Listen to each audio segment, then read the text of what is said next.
Ya, langsung ke Pak Benny terlebih dahulu. Kalau tadi Bang Farhad sempat mengungkapkan ya, ada kritik juga. Kenapa sih kemudian uh, polisi begitu ya, belum menindak tegas para penyidik yang kemudian melakukan salah tangkap ini, sampai sekarang belum ada tindak lanjutnya. Kompolnas melihatnya bagaimana ya Pak Benny? Ya, yang pertama yang kami tahu ya, tim dari Mabes itu sudah turun untuk merunut sejak penanganan pertama. Siapa saja yang menangani, prosesnya bagaimana, kemudian dalam konteks pendekatan secara saintifik, ada hal-hal yang tidak dilakukan dan sebagainya. Itu sudah. Nah, untuk yang penetapan tersangka, ini kami belum mendengar apa hasilnya, tetapi setahu kami tim juga turun dari Mabes. Nantinya kami akan cek sejauh mana hasilnya, kemudian apa tindak lanjutnya. Jadi tentunya karena berawal dari penanganan yang tidak optimal dan pendekatan secara saintifiknya ini lemah sekali, maka dampaknya ke sini. Ya, sebagai contoh, kalau kita bandingkan dengan kasus pembakaran rumah wartawan yang di Tanah Karo, itu bagus sekali. Karena pendekatan secara saintifik lengkap, tidak bisa membantah. CCTV diambil, kemudian pemeriksaan TKP, debunya diambil, jenis bahan bakarnya apa dan sebagainya, sehingga klop antara keterangan tersangka dengan saksi-saksi dan bukti secara saintifik.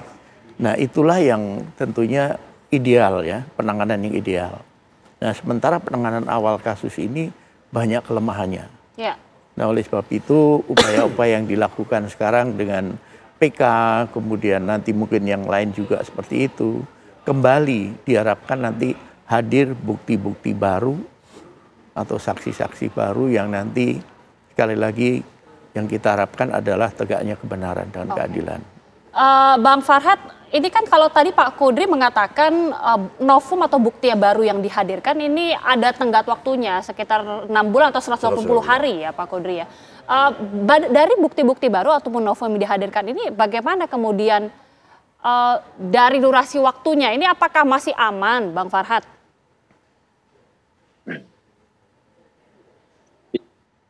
Ya itu nggak ada masalah ya. Artinya kita tidak menggunakan bukti-bukti yang sudah pernah dipergunakan, justru yang tidak dipergunakan yang baru kita ketahui, ya.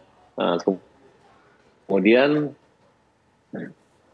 memang ada sedikit kendala ya, terutama tentang olah TKP yang disembunyikan ketika disidik pertama kali di kecelakaan lalu lintas di situ. Tapi kami masih punya bukti dan mudah-mudahan akan menjadi pertimbangan.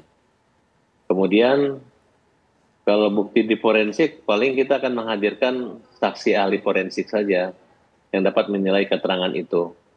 Nah, karena kami melihat di sini, kalau kita berdebat tentang masalah kualitas saksi, kualitas semua, bagi kami hanya melihat kualitas bukti, kualitas saksi tidak berkualitas, termasuk penyidiknya juga kurang, penuntutnya juga, bahkan hakimnya juga bukan menilai bukti yang kualitas, tapi mereka tidak punya kualitas keahlian, kemampuan dalam mengadili satu perkara yang dimana hanya berdasarkan atau mengejar pengakuan tersangka, pengakuan terdakwa, pengakuan saja gitu. Nah, kemudian sudah diakui mereka tidak memiliki sistem penyidikan yang secara ilmiah, scientific investigation yang dimana itu seperti Bapak ahli tadi ahli mengatakan bahwa berbeda, atau Pak Benny yang mengatakan contoh dengan pembunuhan itu sangat berbeda banget. Nah, makanya saya heran ya, di zaman tahun 2016 itu kok gitu cara penyidikan kelabakan. Walaupun sampai saat ini, sampai detik ini mereka mengatakan sudah sempurna banget, bahkan penyidik Polda Jawa Barat di backup dengan penyidik Mabes Polri, tapi ternyata nampak sekali ketertutupan dari pihak kepolisian. Saya melihat salah satu contohnya, mereka tidak menghadirkan para saksi-saksi yang mengetahui atau ini ditunjuk, ini PG atau bukan gitu. Bahkan hanya menghadirkan satu orang saksi ahli doang gitu. Mereka begitu percaya diri banget.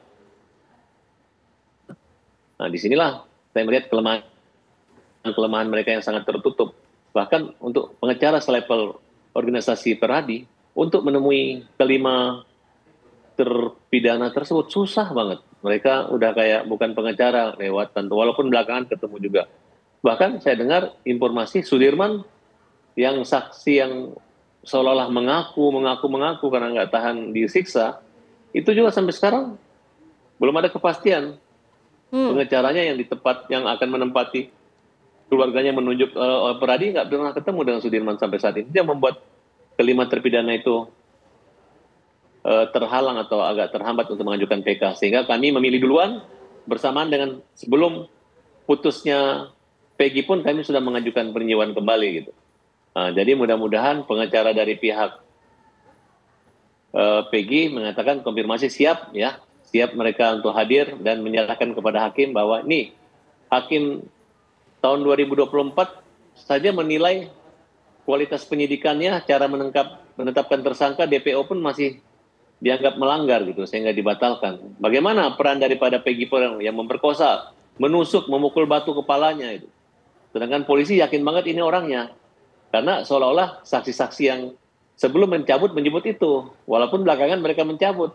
Tapi hakim-hakim di tingkat pengadilan negeri sampai untuk tata sampai di Mahkamah Agung, ya hanya mendengar saja. Malah dimarahin kalau anak ini berbohong, dianggap suaranya terbata-bata, alasan itu membuat dia dihukum berat. Dan yang lain dihukum rata seumur hidup. Nah inilah menurut saya, dengan menangnya Peggy ini, mudah-mudahan terang Indonesia, ahli-ahli hukum dan hakim-hakim nanti. Artinya tidak usah lagi mencari-cari kesalahan, masalah waktu, nopum segala macam, tapi dengan dasar kekeliruan hakim, ya, di mana dia jelas bahwa semua dakwaan jaksa itu nggak ada saksi yang mendukung. Saksi yang ada itu adalah saksi yang melihat jauh dari 50 meter. Dan itu merupakan rangkaian cerita, laporan yang dibuat oleh Rudiana. Yang sampai saat ini, Rudiana itu tidak muncul. Saksi-saksi ini tidak muncul, nggak berani muncul dong. Kan kamu yang membuat orang di penjara. Kenapa sembunyi gitu? Kenapa sembunyi gitu? Hadirkan.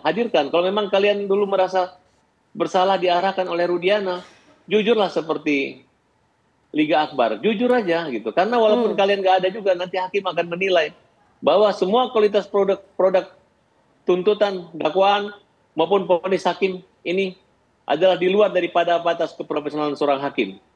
Dan tidak banyak kasus seperti ini.